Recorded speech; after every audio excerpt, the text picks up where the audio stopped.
Hello friends, welcome back to my channel. मैं हूं आपकी फ्रेंड वर्षा। फ्रेंड्स, आज की इस वीडियो में हम बात करेंगे कॉमर्स की थ्योरी क्लास की, जिसके अंदर आज हमने टॉपिक लिया है डिपार्टमेंटेशन। फ्रेंड्स, वीडियो पसंद आए तो वीडियो को लाइक कीजिए, अपने फ्रेंड्स या शेयर कीजिए। किसी भी तरह की कोई भी क्वेरी हो तो प्लीज़ ज़रूर बताइएगा, और आप किस टॉपिक पर वीडियो चाहते हैं आप उस टॉपिक को भी कॉमेंट सेक्शन में ज़रूर लिखिएगा। ठीक है, वीडियो को स्टार्ट करते हैं। फर्स्ट हम बात करते हैं इसकी मीनिंग की कि डिपार्टमेंटेशन क्या होता है। देखिए, the process of identification of activities and group then properly is known as departmentation. यानी कि फ्रेंड, डिपार्टमेंटेशन हमारा एक आइडेंटिफिकेशन को बताता है। वैसे डिपार्टमेंटेशन जो होता है वो डिफरेंट तरीके से हो सकता है। अभी हम उसको फर्दर डिस्कस करेंगे कि किस किस बेसिस पर हम डिपार्टमेंटेशन कर सकते हैं।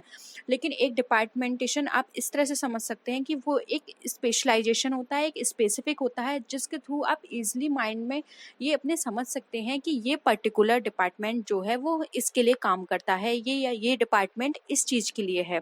यानी कि वहाँ से उसकी एक्टिविटी आइडेंटिफाई होती है, पर्टिकुलरली वो उस पर फोकस कर सकता है। इसलिए इस तरह से इसका डिपार्टमेंटेशन किया गया है, जिससे कि वो पूरा फोकस अपना उन एक्टिविटीज़ पे कर पाए।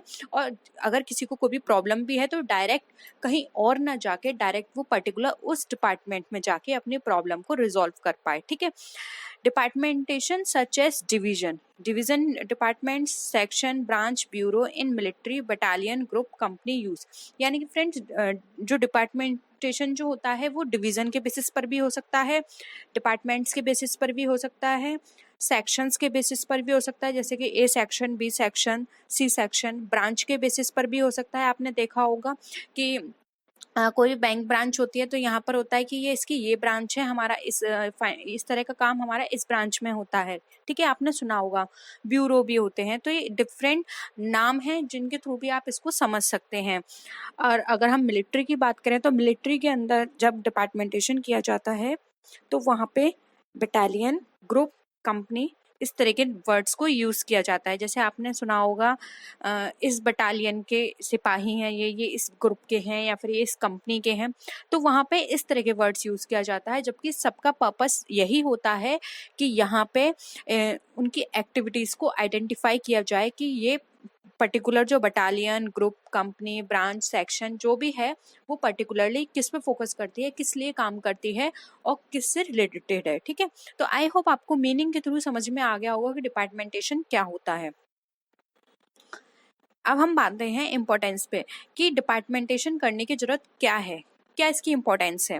क्योंकि इम्पोर्टेंस होगी तभी इसको किया गया होगा, नहीं तो इसको करने की कोई ज़रूरत नहीं होती।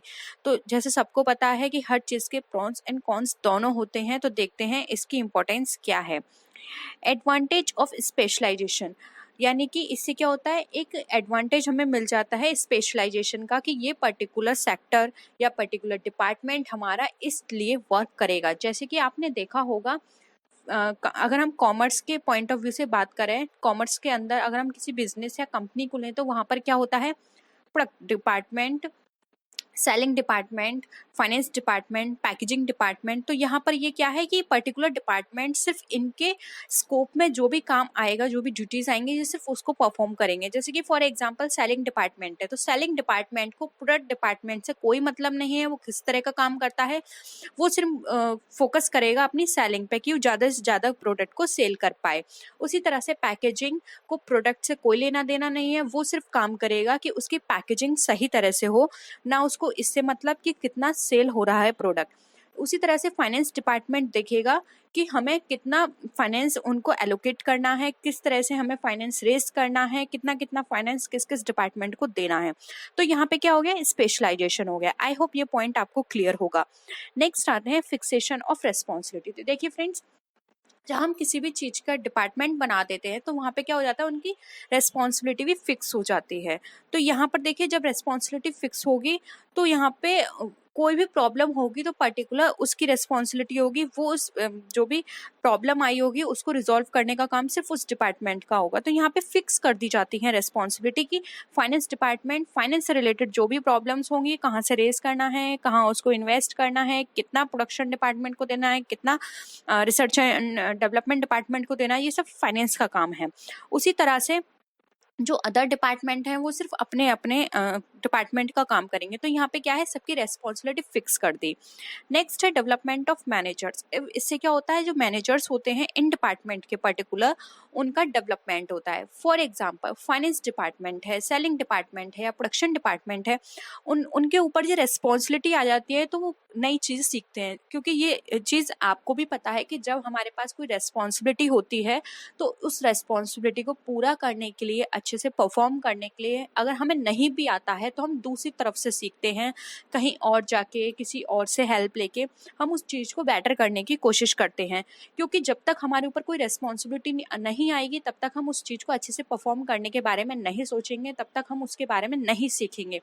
तो इसीलिए जब आप किसी चीज़ को रिस्पॉन्सिबिलिटी उनको देंगे, जब पूरे डिपार्टमेंट का उनको हेड बनाया जाएगा, उनको मैनेजर बनाया जाएगा, तो उनका डेवलपमेंट होगा, उनके पास ये पावर होगी। तो इससे क्या होगा, जब हम किसी को पावर भी देंगे कि आप अपने अकॉर्डिंग अपने डिपार्टमेंट के डिसीजन ले सकते हैं, तो ये उसी अकॉर्डिंग उनका डेवलपमेंट भी होगा। नेक्स्ट है फैसिलिटी इन अप्रेजल। अब फ्रेंड्स, अप्रेजल आपको पता होगा, अप्रेजल होता है कोई भी, जैसे कि आपने कोई स्टैंडर्ड दे दिया किसी को और उसके अकॉर्डिंग उसको काम करना है। तो फैसिलिटी इन अप्रेजल में क्या होता है, जैसे कि आपने हर डिपार्टमेंट के एक स्टैंडर्ड दे दिए हैं, जैसे कि सेलिंग डिपार्टमेंट को इतना प्रोडक्ट पर डे सेल करना है, प्रोडक्शन डिपार्टमेंट को पर डे इतना प्रोडक्शन करना है, पैकेजिंग को इतना प्रोडक्ट पैकिंग करना है। तो यहाँ पे क्या होता है, एक अप्रेजल है, फैसिलिटी इन अप्रेजल। अब यहाँ पर सबको उनकी ड्यूटीज दे दी गई हैं, उसके अकॉर्डिंग वो उसको परफॉर्म करेंगे, ठीक है। नेक्स्ट है फीलिंग ऑफ ऑटोनॉमी। अब यहाँ पे ऑटोनॉमी की फीलिंग आती है उनके अंदर, यानी कि जो भी एक्शंस उन्हें करने हैं उसकी फ्रीडम होती है। अब उनको किसी के ऊपर डिपेंड नहीं होना है, क्योंकि उनको पता है ये हमारा काम है, हमारे डिपार्टमेंट का काम है, तो इसको हमको परफॉर्म करना है, कोई भी इसमें इंटरफेयर नहीं करेगा। यानी कि एक डिपार्टमेंट दूसरे डिपार्टमेंट के ऊपर इंटरफेयर नहीं करेगा। हाँ, ये हम कह सकते हैं कि सारे डिपार्टमेंट एक दूसरे से कोऑर्डिनेट होते हैं, क्योंकि जब तक सारे डिपार्टमेंट एक दूसरे के साथ कोऑर्डिनेशन नहीं करेंगे, जब तक एक दूसरे के साथ कंट्रीब्यूशन नहीं करेंगे, एक दूसरे की हेल्प नहीं करेंगे, तब तक वो सारे डिपार्टमेंट अच्छे से आउटपुट नहीं दे पाएंगे।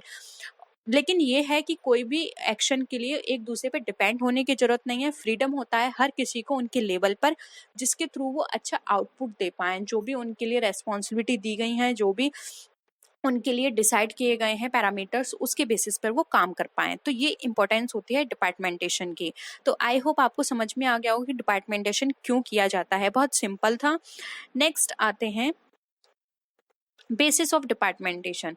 अब यहाँ पर हम बात करते हैं कि कौन कौन से बेसिस हैं जिसके थ्रू हम डिपार्टमेंट को हम क्लासिफाई कर सकते हैं, ठीक है। फर्स्ट आता है हमारा फंक्शन, यानी कि फंक्शन के बेसिस पर हम अपने डिपार्टमेंट को डिफरेंट लेवल में क्लासिफाई कर सकते हैं। जैसे कि इसमें लिखा हुआ है, देखिए, it means grouping the business functions in terms of functions. यानी कि इसमें जो बिजनेस होता है या कंपनी होती है उसको उनके फंक्शन के अकॉर्डिंग डिपार्टमेंट को फंक्शंस के अकॉर्डिंग डिपार्टमेंट बना दिए जाते हैं डिफरेंट डिफरेंट। जैसे कि HR department, production department, marketing, finance, R&D and so on. यानी कि अलग अलग डिपार्टमेंट बनाने से क्या होगा कि वो सिर्फ वही फंक्शन परफॉर्म करेंगे। जैसे कि प्रोडक्शन के काम क्या होगा, प्रोडक्शन करना, मार्केटिंग का काम होगा किस तरह से हमें अपने प्रोडक्ट की मार्केटिंग करना है, HR का काम होगा रिक्रूट करना एम्प्लॉय को, उनके लिए पॉलिसी बनानी, फाइनेंस का काम होगा फाइनेंस को रेस करना, फिर उसको सारे डिपार्टमेंट में एलोकेट करना बजट के अकॉर्डिंग और जो इनके प्लान्स हैं उसके अकॉर्डिंग। फिर है R&D का काम होगा प्लानिंग करनी, रिसर्च एंड डेवलपमेंट करने की, किस प्रोडक्ट को हम आगे इंट्रोड्यूस कर सकते हैं और कौन कौन से नए हम डेवलपमेंट कर सकते हैं कंपनी के अंदर। तो ये सारे क्या है, फंक्शंस के अकॉर्डिंग इनको क्लासीफाई कर दिया। तो ये कहलाता है फंक्शन डिपार्टमेंटेशन। नेक्स्ट आता है हमारा प्रोडक्ट डिपार्टमेंटेशन। प्रोडक्ट डिपार्टमेंटेशन के अंदर क्या होता है कि यहाँ पे ग्रुपिंग कर दी जाती है प्रोडक्ट की, अब प्रोडक्ट लाइन के अकॉर्डिंग, प्रोडक्ट के अकॉर्डिंग किस किस तरह से। जैसे कि देखिए प्रोडक्ट के अंदर जो प्रोडक्ट डिपार्टमेंटेशन होता है उसमें प्रोडक्ट लाइन के अकॉर्डिंग कर देते हैं। जैसे कि प्रोडक्ट लाइन में क्या हो गया, जैसे कि स्पोर्ट्स गुड्स प्रोड्यूस करने हैं, हॉजरी गुड्स प्रोड्यूस करने हैं, प्लास्टिक गुड्स प्रोड्यूस करने हैं, तो सबका क्या है, अलग अलग लाइन है। तो ये सिर्फ प्रोडक्ट डिपार्टमेंट का काम है, इसको इसके बेसिस पर फर्दर डिवाइड कर दिया जाता है, ठीक है। अब नेक्स्ट आते हैं टेरिटरी के बेसिस पर देखिए, it is useful to large sized organisation having activities which are physically और geographically spread such as banking, insurance and transportation. अब इसके बेसिस पर क्या होता है, यहाँ पर क्या होता है, अगर कोई लार्ज बिजनेस हो रहा है या कोई लार्ज ऑर्गेनाइजेशन है, तो उनकी एक्टिविटीज़ को फिजिकली और ज्योग्राफिकली जैसे कि स्प्रेड होती हैं, फाइनेंस की, बैंकिंग, ट्रांसपोर्टेशन, तो उसको उसकी ज्योग्राफी के बेसिस पर डिपार्टमेंट बना दिए जाते हैं। जैसे कि अगर हम बात करें ईस्ट, वेस्ट, साउदर्न, नॉर्दर्न, तो इस तरह से डिपार्टमेंट कर दिए जाते हैं कि वो ईस्ट डिपार्टमेंट है, वो वेस्ट डिपार्टमेंट है, साउथ है, नॉर्थ है, तो इस तरह से यहाँ पर उनकी एक्टिविटीज़ को ईस्ट वेस्ट के डिपार्टमेंटेशन में उसको डिवाइड कर दिया जाता है। नेक्स्ट हम बात करते हैं प्रोसेस की। तो देखिए, प्रोसेस में various types of equipments are used. अब प्रोसेस डिपार्टमेंट में क्या होता है, जो भी इक्विपमेंट यूज किए जाते हैं उसके बेसिस पर यहाँ पे उसको डिवाइड कर दिया जाता है।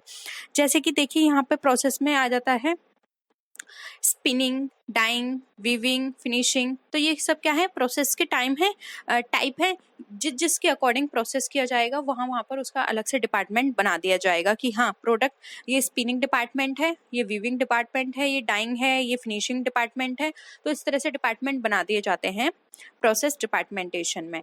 नेक्स्ट आता है कस्टमर डिपार्टमेंटेशन। कस्टमर डिपार्टमेंटेशन में फ्रेंड्स क्या होता है कि यहाँ पर जो कस्टमर्स होते हैं उनके अकॉर्डिंग डिपार्टमेंट बना दिए जाते हैं। जैसे कि आपने देखा होगा, जब आप किसी मॉल में भी जाते हैं शॉपिंग करने, तो वहाँ पे क्या होता है, वुमेन सेक्शन होता है, मैन सेक्शन होता है, फिर वहाँ पे किड्स सेक्शन होता है। यानी कि वहाँ पे उस सेक्शन में सिर्फ आपको वुमेन के कपड़े, मैंस के कपड़े या फिर किड्स के कपड़े मिलेंगे, ठीक है। तो यहाँ पे सेक्शन भी आप ले सकते हैं, ग्रुप ले सकते हैं, डिपार्टमेंटेशन ले सकते हैं।